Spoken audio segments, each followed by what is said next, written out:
So I'm David Martos for Onda Cero Radio in Spain. JK, thank you very much for being with us today. Thank you for having me. How do you feel about these online interviews? I mean, they are mandatory in this pandemic era, right? But how do you feel about them?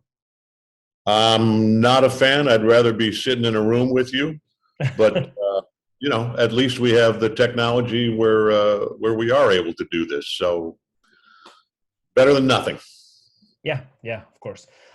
Speaking of the Tomorrow War, how and why do you say yes to a project, and how did it work in this particular case? Well, for me, it almost always has to do with the script and whether I find both the overall story and the character they want me to play compelling. And in this case, I saw that it was Chris Pratt, and I've been a big fan of his for a long time now. We kind of barely crossed paths years ago when I did a little guest spot on a show he was on. Mm-hmm. He was a kid, really. So the opportunity to work with him, was a big part of it, and the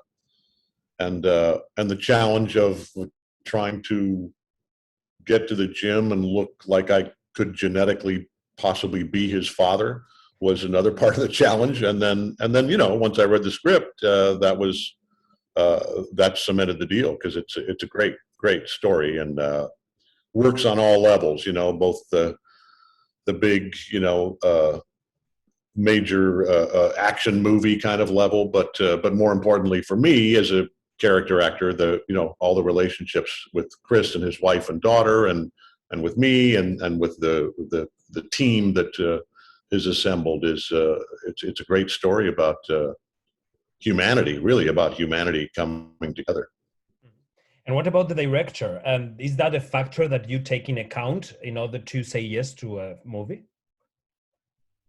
Yeah, absolutely. And I obviously, this is for McKay. It was a Chris McKay. Nobody, I can't say Chris on this set because two idiots. Everyone is Chris. Yeah.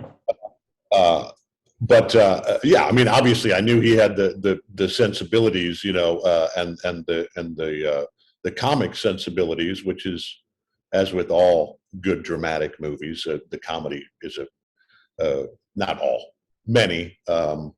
That's an important part of it. So I also, I'd worked with Dana Goldberg, the producer, and some of these other people before. So I also had confidence that they were going to put together another really good project. Mm-hmm. Speaking about directors, how do you like them to be on the set? I mean, some directors are very talkative. They are always giving notes to the actors, and others, they remain behind the screen in maybe another room, like letting you do your work. And what do you prefer? I do prefer a director, and Chris was great. Chris McKay was great in the way he was communicating. I think sometimes directors, as you get more established and, you win a few trophies and this and that, I think some directors kind of shy away from directing. They just kind of are deferential, and, and that's certainly not what I'm ever looking for in life or at work. I want to collaborate, and I want the director to direct, to direct me and the whole thing. And Chris was great in that way, because he McKay, because like my favorite directors, he was always very prepared, and always had his brain wrapped around the big picture of what we're doing, and it was a very, very big movie. But he was also really willing to let CP Chris Pratt and I, play around with the dialogue and and bring our own stuff to it. So it was a nice combination of feeling like he's prepared and we have the structure and the framework all right there, but we also, within that, we have room to play around. Mm-hmm. There is a very powerful idea in this movie, which is what kind of future is waiting for us human beings. In this case, it's aliens. We hope they are not waiting for us. But is this an idea that concerns you? That what kind of future are we building for our sons, for our grandchildren? I mean, do you think about this a lot, or maybe not? I don't know. No, I mean that's what our task is, especially as parents on this planet, right? Is to try to pass down a better world to our children, and hopefully we can continue to work on that. And yeah, one of the thematic aspects that I love about this movie is that it's absolutely dependent. This story is absolutely dependent on not only generations coming together and being there for each other, but the planet. I mean, it's really the ultimate sort of diverse story in every aspect of that word. I mean, if everybody around the world hadn't come together to make this happen, and obviously, yeah, we hope that whatever aliens may or may not be out there, we hope they're a lot friendlier than the white spikes. But this was a great example of this story is a great example of humanity coming together as one, which we could use these days. Mm-hmm. A couple of minutes ago, you were talking about the process of choosing a role, of saying yes or no to a script. Would you say that you now are able to really choose? I mean, is that a power you have to build over the years, like having the ability to say no or yes to a role? Are you in the position of saying no and yes now? I am, and much to my agent's frustration at times, I have always said no, almost always said no to things that I just didn't find interesting. Again, back when I was doing regional theater, I did one job that I really had no desire to do. It wasn't an interesting part or play to me, and I went out of town to do it, and just had a miserable time. And I thought I'd rather be in New York waiting tables, waiting for something better to come along. And of course, it was a little different once I got married and had kids and had mouths to feed and a mortgage to pay. But I've always tried to be very selective, and not that I've always made the best choices, but I've almost always only done things that I find creatively interesting. Mm-hmm. I don't know if you are a regular moviegoer, but I know that you love the big screen.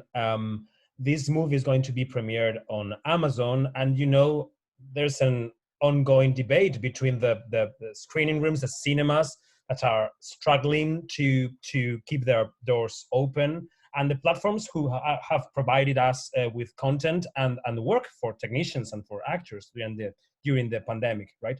How do you see yourself in this, complicated debate between cinemas and platforms and the future of the business? Well, I am a big fan of the cinema and going to theaters, and I think there's and all during this pandemic, thank goodness we have had Amazon and things like this to keep us entertained and diverted and enthralled sometimes at home. There's absolutely no reason that there's not room for all of the above, because I love putting my feet up, with my wife and kids and watching stuff at home too, and being able to chat during the movie, which we don't do when we go to the cinema now, do we, people? Or eat popcorn. Yeah. So yeah, listen, I can't wait to. I've been actually busy and haven't been back to a movie theater yet, but I'm going to be back together with my wife and daughter again this weekend, and we probably will go to the cinema again. And I hope that this pandemic hasn't had a significant adverse effect on going to the movies, and I hope we're fully back to that very soon. And in the meantime, I'm glad everybody's going to have an opportunity to see this among other things on Amazon. Because we do like to be told. The stories to be told. Stories don't get old. This job of telling stories is more alive than ever, isn't it? Yeah, absolutely. And that just made me think of live theater coming back too, which I was just beginning to contemplate going back to the stage for the first time in, I don't know, 20 years, more than that now. So yeah, I hope all of these, communal kinds of gatherings, the cinema, the live theater, concerts, everything.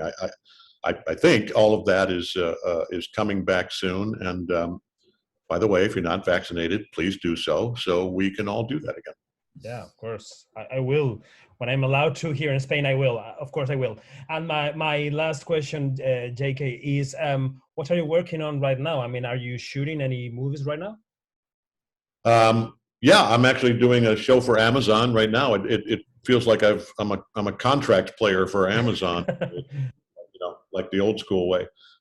Doing another exciting, very, very different, but it also has a bit of a sci-fi aspect to it, a show called Light Years with Sissy Spacek and myself as the sort of central couple. And then it's a story that, again, branches out and becomes very international. And honestly, I'm not 100% sure where it's going, but it's an interesting journey so far. Okay. So thank you very much. Congratulations on your film, Tomorrow War, which is going to be on Amazon next month. And thank you for this lovely conversation, Jake. Thank you. And listen, that my comment about getting vaccinated, I just meant that for people in general. I hope you can get vaccinated soon in Spain. We are. I mean, it's coming. Yeah. Thank you. Thank you very much. Bye.